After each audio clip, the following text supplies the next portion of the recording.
Edição jornalística Rádio Povo 30 anos. Patrocínio Governo do Estado do Ceará, Coelce, Sistema FIEC, Sebrae, São Luís, SP Combustíveis, Banco do Nordeste e Governo Federal. Apoio Cultural, Assembleia Legislativa, Universidade Federal do Ceará, Ferrovia Aiué e Corém.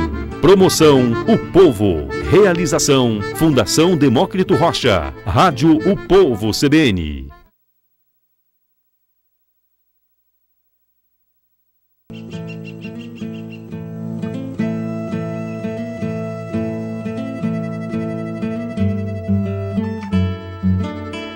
Durante séculos, as expedições semearam a integração de povos, provocaram descobertas científicas e abriram novas rotas comerciais. Foi assim em 1271, quando o veneziano Marco Polo desenhou as rotas de comércio da Europa com o Extremo Oriente. No início do século XIX, Charles Darwin navegou com seu Beagle pelos mares do sul em busca dos fundamentos para a sua teoria da evolução. O Brasil foi explorado por muitas expedições desde 1500. Duas delas representam bem o século XIX.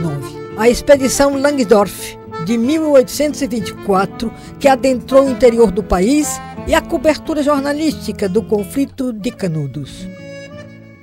Foi por aqui, no sertão nordestino, que Euclides da Cunha, contratado pelo jornal O Estado de São Paulo, fez a reportagem que acabou por fundar uma das mais belas páginas da literatura brasileira, Os Sertões. No Ceará, na última década do século XIX, o historiador Antônio Bezerra explorou o sertão, estudo que gerou seu clássico trabalho Notas de Viagem. Expedições, Entradas e Bandeiras, Cândido Rondon, Irmãos Vilas Boas e Mário de Andrade. Diários históricos que entoam o enveredar, seguir por vereda, tomar rumo, seguir certo caminho, encaminhar-se. Pois bem, ousamos enveredar o Ceará. Tantas léguas a nos unir a cidades, vilas e povoados. Nessa trilha margeamos praias, rios e açudes, subimos e descemos serras, cruzamos caatingas e adentramos grutas. Rezamos a Cícero e a Francisco por melhores dias para nossos conterrâneos. Pelas estradas e caminhos vicinais, fotografamos e filmamos o que tínhamos pela frente. Proseamos e saboreamos. Vivemos e convivemos. Registramos e celebramos nosso modo de vida, nosso jeito de corpo, nosso palavreado. Celebramos a experiência de viver no Ceará. Celebramos a experiência de viver o Ceará. Aqui contamos essa história. A história de uma expedição jornalística que celebra os 30 anos da Rádio Povo. Vamos ler e nos entrançar em suas imagens. Para quem viu, poder rever e reviver. Para quem não viveu, poder ver e, por fim, em celebração, se reconhecer entre veredas e trilhas do nosso Ceará.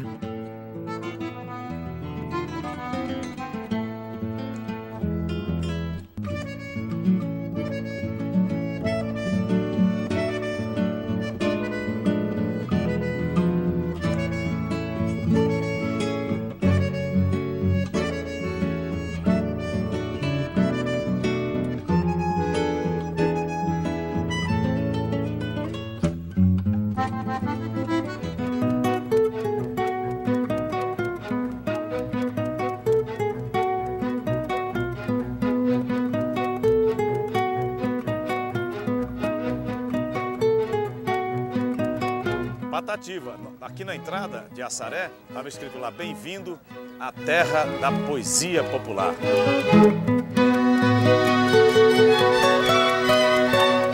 Tarde, bem? Eu sou brasileiro, filho do Nordeste, sou caba da peste, sou do Ceará. Aí as matérias, tanta coisa. Ser poeta é ter paixão. É sentir da dor o espinho, ter tudo no coração e viver sempre sozinho.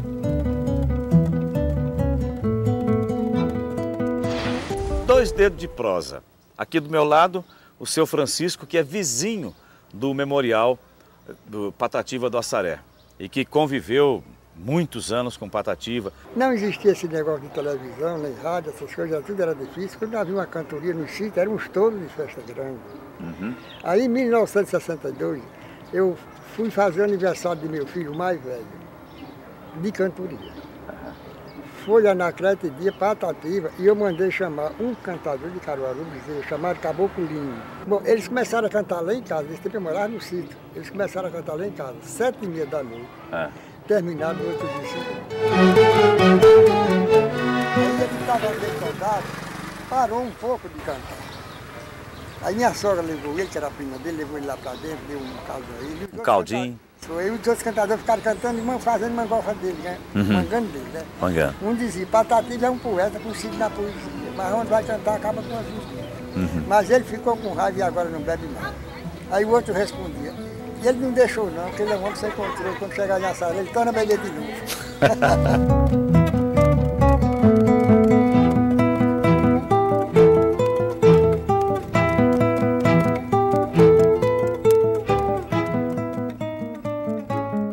Da cidade de Assaré, porque a gente incentiva, terra boa e bacana, por ninguém nada me priva. Me sinto bem satisfeito na terra de Patativa.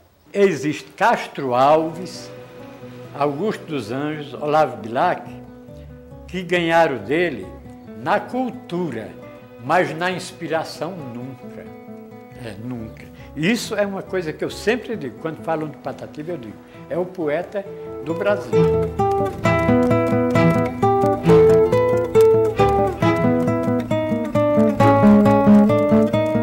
E para além do poeta apaixonado, telúrico, ligado à sua terra, à natureza, ao campo, tinha também uma pessoa que se colocou como porta-voz do sertanejo mais sofrido, né?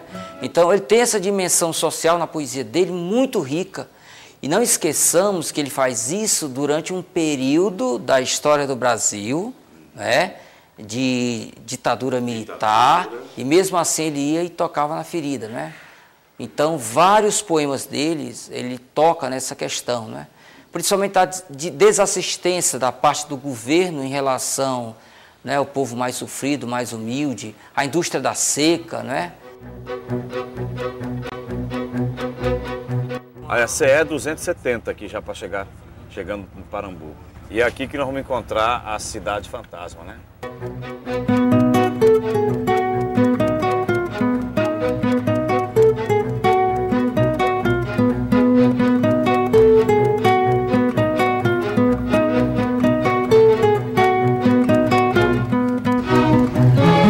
Nunca tinha visto isso. Tô impressionada, juro. Ouvi a minha mãe falar essas coisas, mas eu nunca imaginei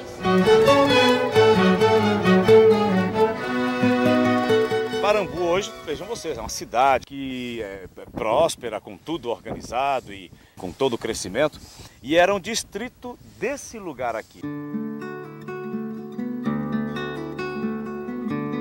Aqui tinha prefeito e tinha um dono, a fazenda. Por enquanto a gente entende que era uma confusão. E tanto é que o próprio dono, acima do poder de prefeitura e tudo, falou, vai embora que eu não quero vocês aqui não. E já me disseram por lá que vinha dinheiro para construir estrada direitinho. Falou, não, vai construir estrada, senão começa a vir muita gente para cá e eu não quero. E aí acabou todo mundo indo embora e Cococi se tornou aquilo que todo mundo aqui na região chama de Cidade Fantasma.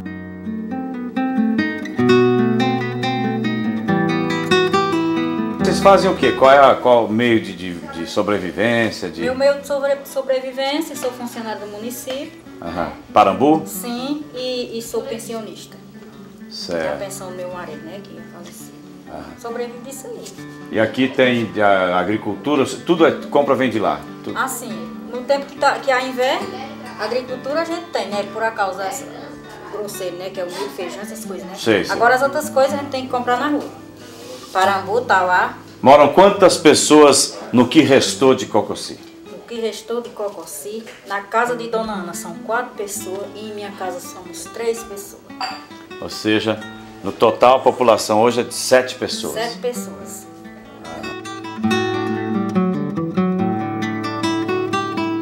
A paróquia era aqui, lá Parambu era uma capela, mas a paróquia era aqui. Era aqui, que era essa mesmo aqui? Esta igreja mesmo aí.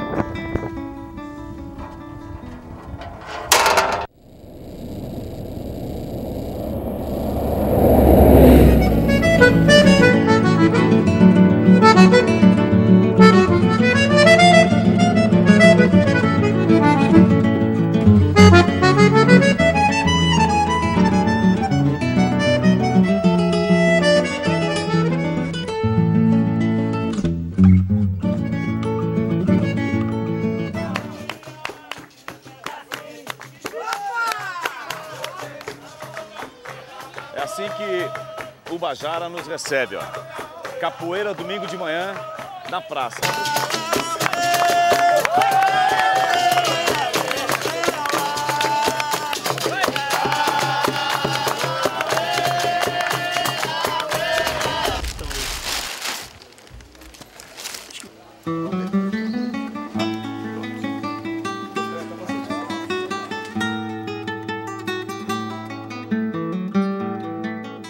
Então nós estamos aqui no Parque Nacional de Ubajara, que inclusive ele é gerenciado pelo Instituto Chico Mendes. Vamos nesse momento entrar aqui no teleférico e descer. Nós vamos para onde mesmo? Para a Gruta de Ubajara. Vamos para a Gruta de Ubajara e depois visitar alguns espaços que são mais reservados, né, que não são abertos A visitação. totalmente à visitação.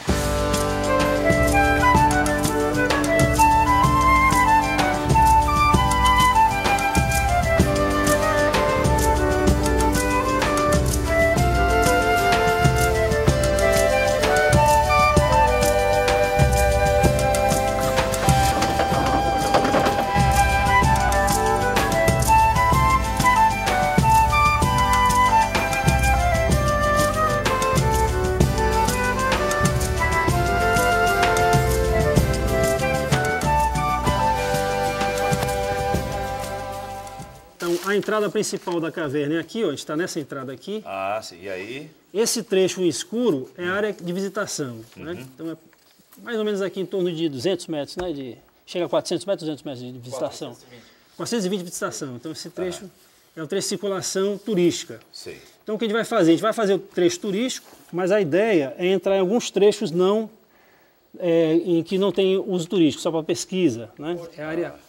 É a área de preservação. Então a gente entra nos minotauros, são 2 níveis, um superior e um inferior, onde estão datados os sedimentos, a pesquisa feita junto com o UFC, né?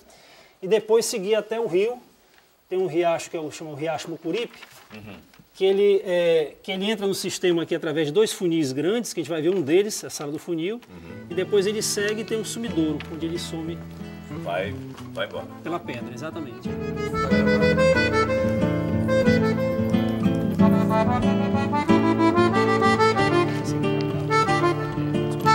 Isso aqui já é água de escorrimento que vai precipitando e formando, né? Aqui no caso uma espécie de uma cachoeira, né? De carbonato de cálcio. Quando entra algum sedimento mais sujo, mais argiloso, fica a feição mais avermelhada. Quando é bem pura a água, ficam as feições mais brancas, né? A água da chuva vem pura, ela combina com CO2 gerando um ácido fraco, esse ácido fraco dissolve a rocha.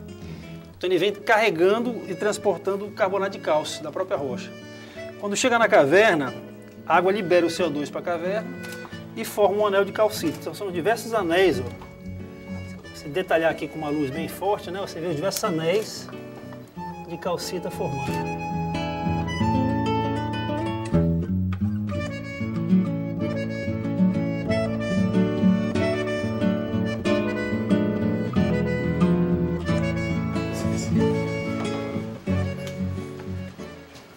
Normalmente eu tenho palavras, agora estou um pouco... Pode passar ali. Pode passar, Léo. A experiência é tão forte e no nosso caso, como nós entramos numa área além da área turística, eu estou na Gruta de Ubajara, no Parque Nacional, e é uma experiência fascinante. Todos que puderem vir até aqui realmente não devem perder a oportunidade.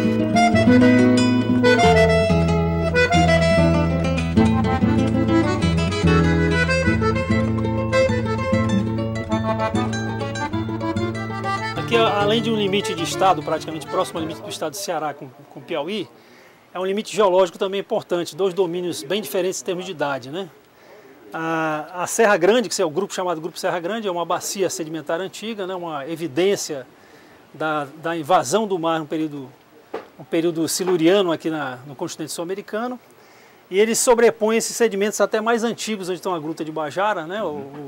Os calcários da formação Frecheirinha, que tem acima de 530 milhões de anos de idade. E as cavernas, quer dizer, esses sedimentos eles cobriam todas essas rochas com recuo e erosão, em condições de clima atual, já subatual, acabaram expondo essas morrarias calcárias e aí sim começou o processo de karstificação, né, de formação das cavidades, dos vazios. E aí o que se tem de registro atual são 11 cavernas registradas até o momento, cartografadas, topografadas, e a Gruta de Ubajara é a maior delas, com cerca de 1.150, 1.200 metros de desenvolvimento, né? E essa é a única gruta que está aberta à visitação? A única gruta aberta à visitação é a Gruta de Ubajara.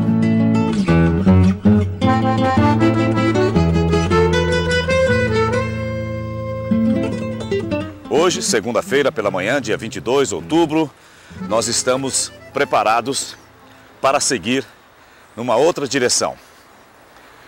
Nós vamos passar rapidamente por Viçosa e depois direto para Camusim.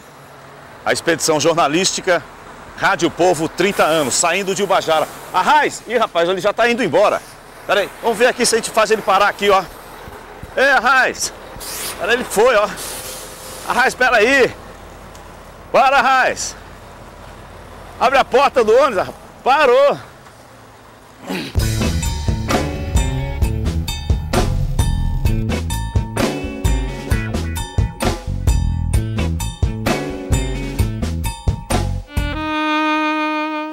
Em 1759, este espaço, este lugar, foi elevado à categoria de Vila Viçosa Real da América.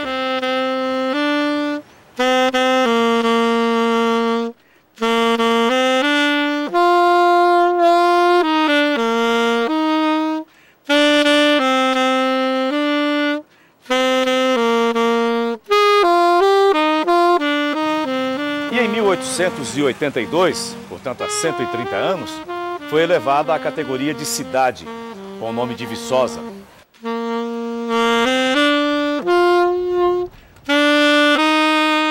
Em 1938 foi inaugurada aqui em Viçosa a Igreja do Céu, dedicada a Nossa Senhora das Vitórias. No ano seguinte, 1939, o Cristo Redentor, que foi esculpido pelo mesmo escultor lá do Cristo Redentor do Rio de Janeiro, o italiano Agostinho Baumés.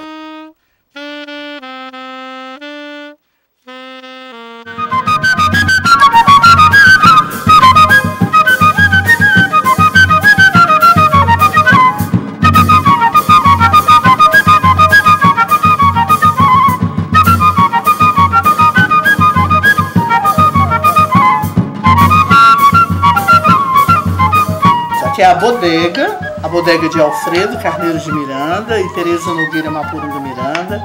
E esta bodega, pessoal, desde 1957, que a produção, ou melhor, o que ela vende, a mercadoria que ela vende é licor, geleias, doces, biscoitos, tudo feito nesta casa. Toda a produção aqui nessa bodega é feita artesanalmente e era associada ao toque do pífano.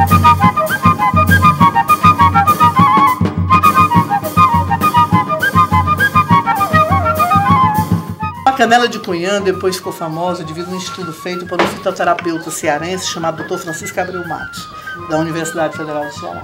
Ela tem um princípio ativo que, quando é metabolizado pelo organismo humano, faz o organismo produzir testosterona. Isso não é senso comum, isso não é informação empírica, vamos dizer assim, é científica.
Sou Pedro Carneiro, biólogo do Labomar UFC. Estou aqui com a Cecília Colares, aluna de doutorado lá do Labomar, e ela vai contar aqui um pouquinho para a gente sobre o trabalho que ela está desenvolvendo aqui na área. A gente sabe que o Labomar tem diversos projetos aqui, né, Cecília? Isso. Então você podia explicar um pouquinho para a gente o que é que você está fazendo aqui na área? Não é visível a olho nu, a gente vai ver a profundidade do rio, que alterou nessa profundidade.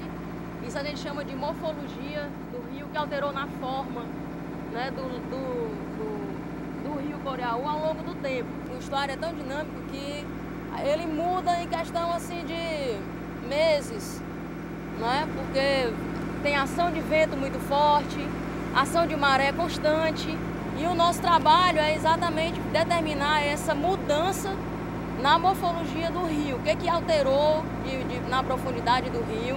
E a gente vai fazer isso lá na desembocadura do rio, no encontro com o oceano, até perto do município de Granja, que é onde tem uma barragem, um açude Gangorra, né? E no rio Coreaú nós temos dois açudes grandes também, que é o Diamante e o Angicos. Isso também a gente sabe que influencia no assoreamento do rio, quer dizer, no aporte de sedimento para dentro do rio Coreaú. Antigamente existia o porto de Camusim, que fazia transporte de sal, né? No mais ou menos meados de anos 30, 40, era sal, pó de carnaúba. Então tinha um transporte marítimo muito efetivo aqui e ativo no rio, porque o rio era navegável, o rio era mais profundo e entrava embarcação de grande porte para fazer esse transporte, né? Então, de acordo com essas atividades econômicas, vão se estabelecendo, a população vai estabelecendo atividades. Então, hoje, o que acontece no Coreaú? Essa parte aqui do rio, na margem direita, está totalmente, você vê, totalmente preservada, né? Sem muita ação antrópica, sem muita ação do homem. E na margem esquerda, como já tem acesso à estrada, tem acesso, né, todas as vias de acesso e tal, houve o desenvolvimento da cidade e mais à frente, o desenvolvimento da orla do Camusim, voltado para atividades praticamente no rio, né?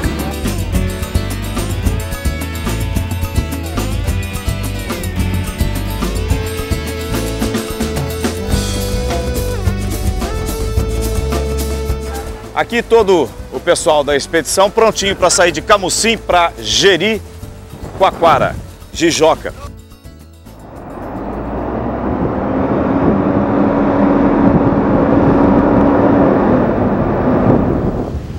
Estamos saindo de Camusim, já passamos por lado de cá, do rio e mar, né? E já estamos no bug, prontos para pegar o trecho agora daqui até Jeri.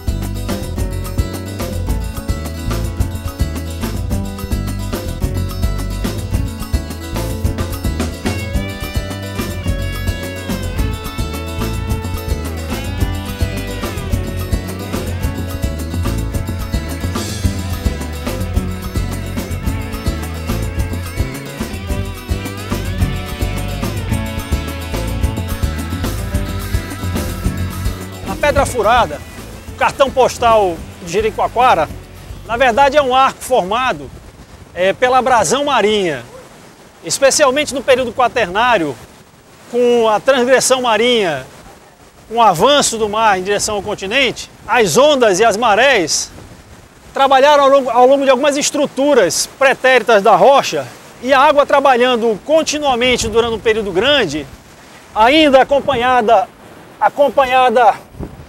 de um aditivo, que é a areia e os seixos de quartzo, que são abrasivos naturais, acabaram abrindo espaços através da rocha, formando as cavidades. Por fim, formando esse belo arco, né? A pedra furada.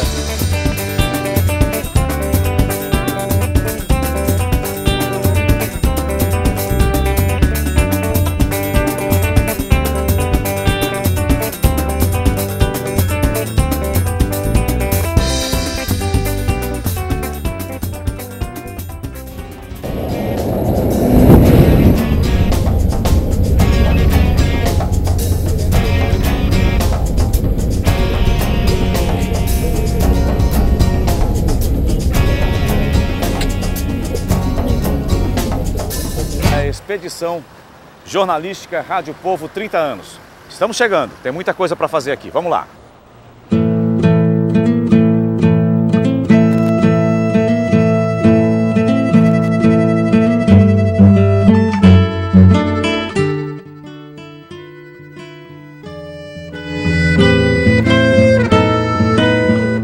É verdade que tudo o que acontece na cidade passa por aqui?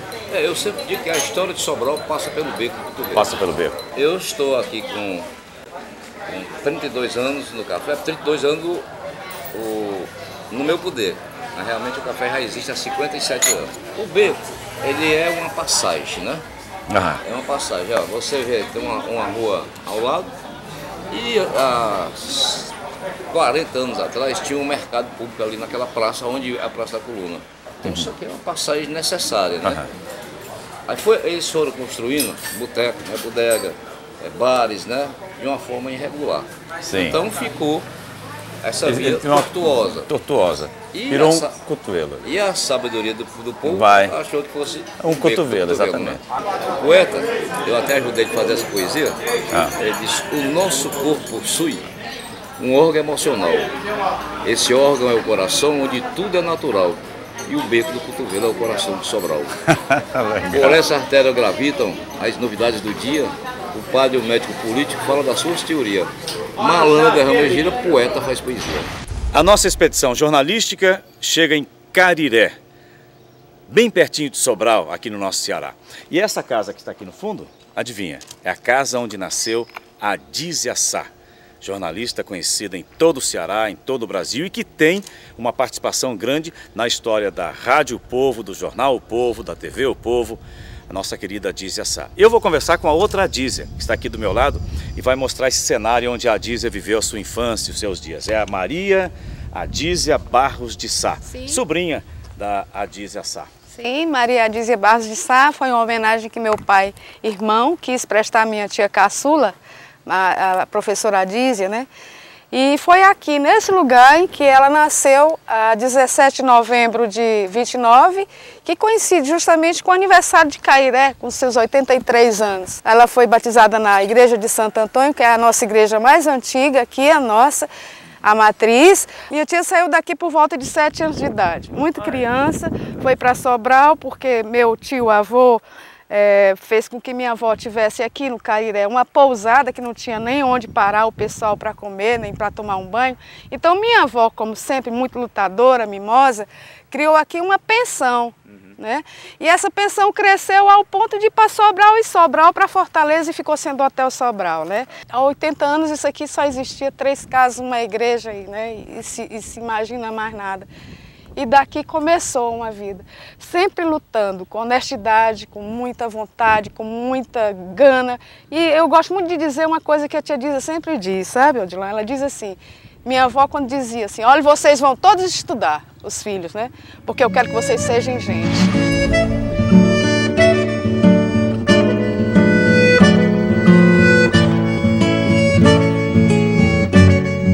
A nossa expedição jornalística já está deixando Sobral. E vamos, é claro, deixar um grande abraço para Sobral, aqui no Boulevard do Arco.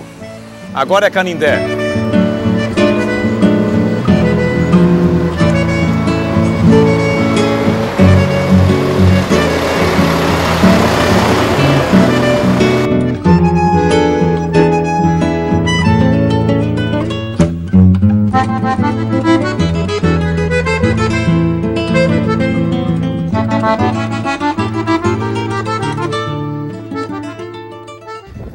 Estamos em Canindé, uma cidade cuja história está ligada à religiosidade do povo cearense, nordestino, brasileiro. São Francisco das Chagas, do Canindé.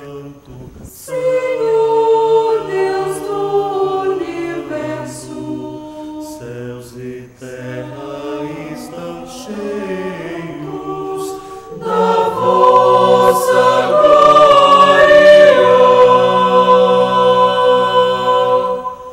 O homem branco, quando chegou, ele se estabeleceu na faixa litorânea, tentou a escravização do índio, que não deu certo, o tipo de vida que ele levava, ele não se adaptou e fugiu para o interior. Então, durante muito tempo, sempre que o homem branco fazia qualquer incursão, o silvícola ele reagia bravamente. Ele já estava escaldado do que aconteceu no litoral.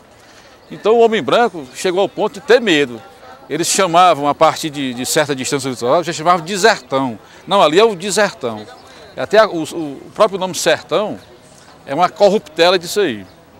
Então o rei de Portugal, o que interessava a ele naquele momento era a cana, era o que dava dinheiro, então ele resolveu, baixou um decreto expulsando o gado do litoral. Não se podia criar a menos de 10 léguas do litoral. Então o homem teve que tirar o gado e avançar para os sertões novamente. Então os bandeirantes vieram, foi uma carnificina terrível, e nesse processo entrou a própria Igreja Católica, assim, uma maneira de apaziguar mais a coisa.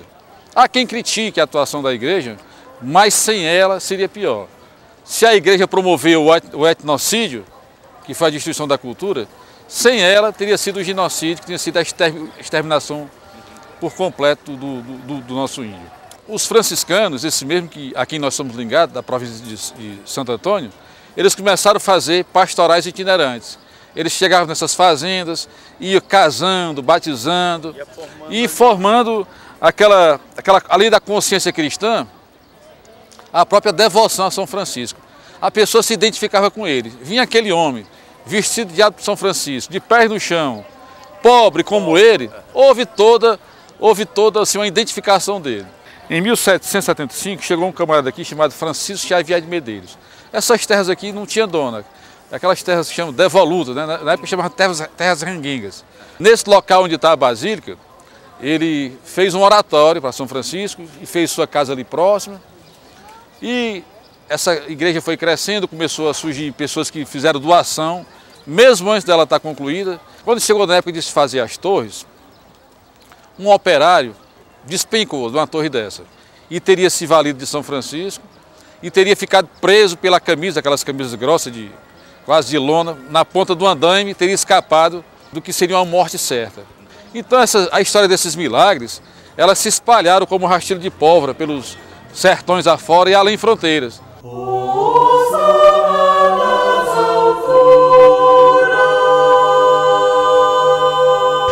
Em 1976, Luiz Gonzaga chegou aqui em Canindé por 3 horas da tarde. Convidei toda a vaqueirama, fizemos uma cavalgada pela cidade, a banda Maestro Ratinho, e chegamos 4 horas onde ia ser celebrada a Santa Missa. Luiz Gonzaga estava cantando lá com a sanfona, muito bonito, seu chapéu, seu gibão. Aí Luiz Gonzaga encostou a sanfona, aí olhou para mim e cantou assim: morena tão bonita, me diga onde você mora. Eu olhei para um lado, para o outro, de morena só tinha eu mesmo. Aí respondi assim: eu moro bem distante, meu marido está ali fora. Aí Luiz Gonzaga olhou e disse assim: pois dê lembrança a ele, se arretira e vai embora. Aí eu olhei para Luiz Gonzaga e meu coração falou mais forte, eu cantei assim: eu vou me retirando, mas não é com medo não, é mostrando para o povo, Gonzaga, a minha boa intenção. Oi. Aí Luiz Gonzaga abraçou-se comigo e disse que essa nega das nossas. Para mim foi um privilégio muito grande na minha vida eu cantar com Luiz Gonzaga.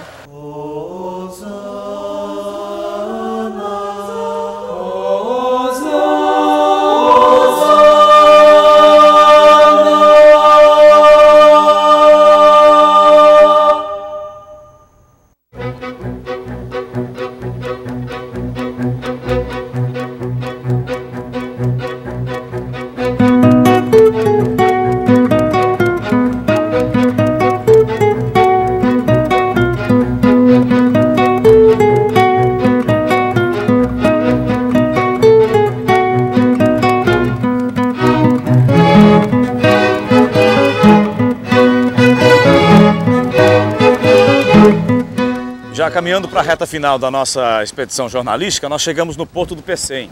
Inclusive, temos alunos da Universidade Federal do Ceará incorporados nessa fase final e apreciando aqui o funcionamento desses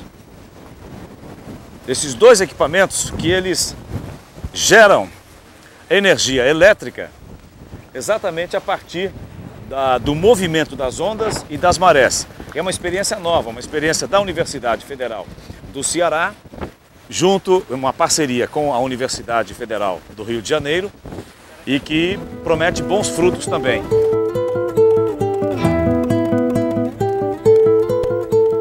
O Porto do Pecém, na sua concepção, hoje ele se caracteriza como um vetor de desenvolvimento do estado do Ceará. Por quê? Ele é o instrumento responsável pelo escoamento de toda a produção oriunda da área do Complexo Industrial e Portuário do Pecém. E aí, quando se fala na área do Complexo Industrial e Portuário do Pecém, não se pode furtar de informar que lá estão localizadas a futura refinaria, a siderúrgica que está em fase de implantação.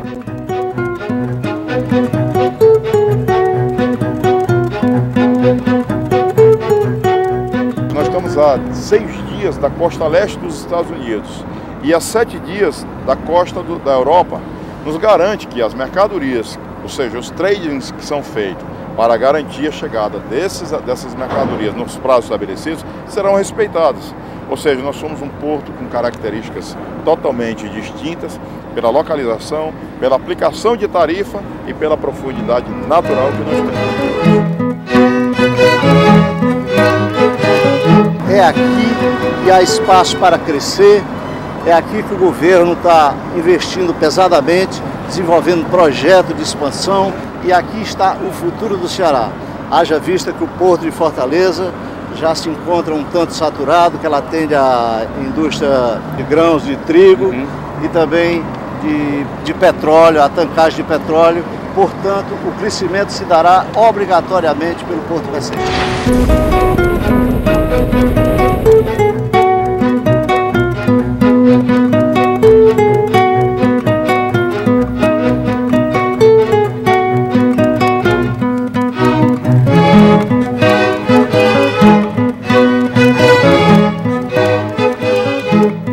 Nossa expedição chega a Maranguape, cidade centenária do nosso Ceará. Maranguape tem, assim, são muitos os filhos ilustres do Ceará nascidos aqui, mas vamos destacar dois. Chico Anísio, nosso querido Chico, que nos deixou há pouco tempo, e um historiador que pouca gente conhece e muita gente nem sabe que ele era daqui, de Maranguape, que é o Capistrano de Abreu. Tem uma praça logo ali atrás que leva o nome dele.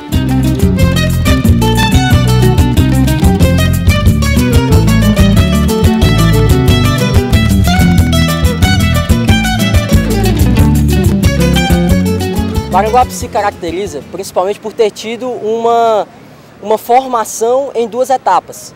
O primeiro território ocupado hoje se chama Outra Banda, justamente porque houve todo um processo de saída de lá e vinda para cá, da centralidade do município. Algo que pode ser visto até por essa igreja que nós temos aqui atrás, que foi construída do outro lado do Riacho Pirapora e inclusive de costas para Outra Banda, para marcar que aquele pedaço já não era mais a parte central. Parte central essa que se tornou por causa da produção de café e da produção de cana-de-açúcar. Nessa mesma igreja, o município viveu um dos seus piores momentos, quando em 1862 teve que enfrentar a epidemia de cólera, que fez de Maranguape um município mais vitimizado, com maior número de vítimas, cerca de 2.850 cidadãos em uma população de apenas 20 mil habitantes. Isso acabou gerando uma série de questões, como por exemplo a existência aqui de dois padroeiros, uma de verdade, uma oficial, e a outra por vontade popular, São Sebastião.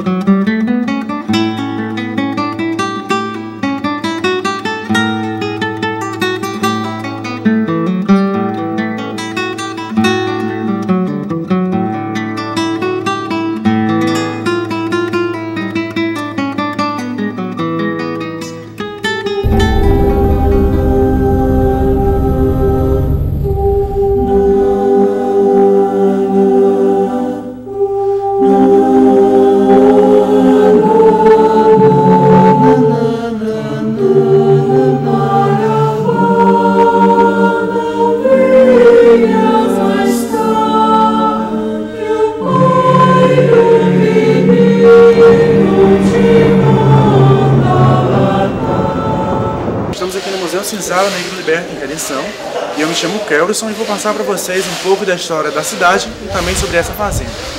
Logo na entrada nós temos as Pedras Mor, onde os escravos trabalhavam na época na produção da cachaça. Redenção foi a primeira cidade do Brasil a libertar seus escravos em 1º de janeiro de 1883, 5 anos antes da Lei Áurea. Após a libertação dos escravos, chegou nessa fazenda esse primeiro engenho a vapor. Casa Grande e Senzala foram construídas em 1750 e essas palhas da madeira serviam para o coronel observar seus escravos, que moravam lá embaixo. Bom, estamos aqui na Senzala, onde também é original de 1750. Eram homens, mulheres e crianças todos juntos. E logo no começo nós temos aqui a cela de castigo, onde cada madeira dessa, até lá no final, ela ia com uma grade para fazer a separação de um escravo um para o outro. Ou seja, no espaço de uma madeira e outra, ele fica um escravo, preso e amarrado naquele instrumento de tortura chamado vira-mundo. Bom, essa é a solitária, o local onde seria colocado um escravo de 1,80 m acima, que era normal da altura de um escravo. Ele fica aqui preso com as mãos amarradas para trás. Por essa parede ser reta na época, eles já foram cavando esse buraco para ganhar um pouco mais de espaço, para poder se curvar, se mexer um pouco. Depois era fechada essa porta, que era de madeira e cravada com ponta de pregos, porque assim ele já não ia mais empurrar a porta. A alimentação, às vezes, quando era colocado, era empurrado por aqui. Então o escravo já tinha que saber ficar com a boca próximo desse local. O que ele conseguia recuperar tudo bem, o que não, cair no chão já não se aproveitava mais. Esse desenho ele foi feito para mostrar que na Senzala, homens e mulheres seriam castigados da mesma forma. Eles eram seminus e tinham a obrigação de ter o cabelo curto, para não passar piolho para ninguém da casa ou da Senzala. Estamos aqui na Cela das Mucamas, local onde dormiam de 6 a 8 escravas mais jovens e bonitas que trabalhavam na Casa Grande. Aqui, elas seriam bem vestidas, porque ganhavam roupas de sua sinhá, bem alimentadas. Não iriam mais dormir no chão, porque iam ganhar uma espécie de uma esteira de palha. Aqui, por ser mais alto, já teriam iluminação, mas, durante a noite, o coronel aparecia naquela janela e apontava à escrava que ele queria se deitar. Aquela escrava ela tinha que subir por aqui e até seu encontro.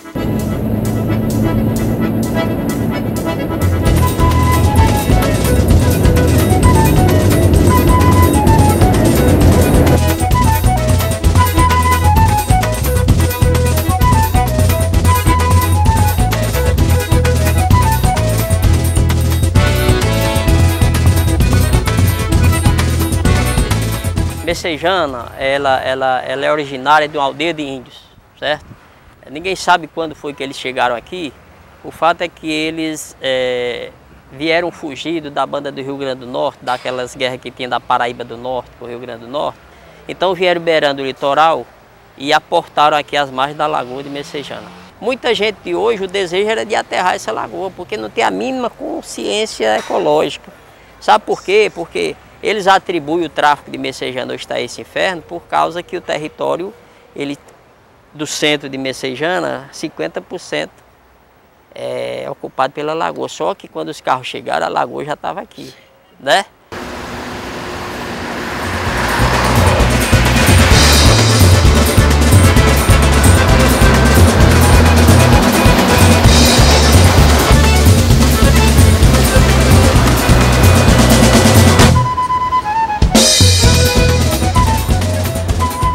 Depois de percorrermos mais de 30 localidades por todo o estado do Ceará, desde o dia 11 de outubro, chegamos agora à parte central histórica de Fortaleza, que é justamente a Praça do Ferreira.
Expedição Jornalística Rádio Povo 30 anos. Patrocínio Governo do Estado do Ceará, Coelce, Sistema FIEC, Sebrae, São Luís, SP Combustíveis, Banco do Nordeste e Governo Federal. Apoio Cultural, Assembleia Legislativa, Universidade Federal do Ceará, Ferrovia Aiué e Corém. Promoção O Povo. Realização Fundação Demócrito Rocha. Rádio O Povo CBN.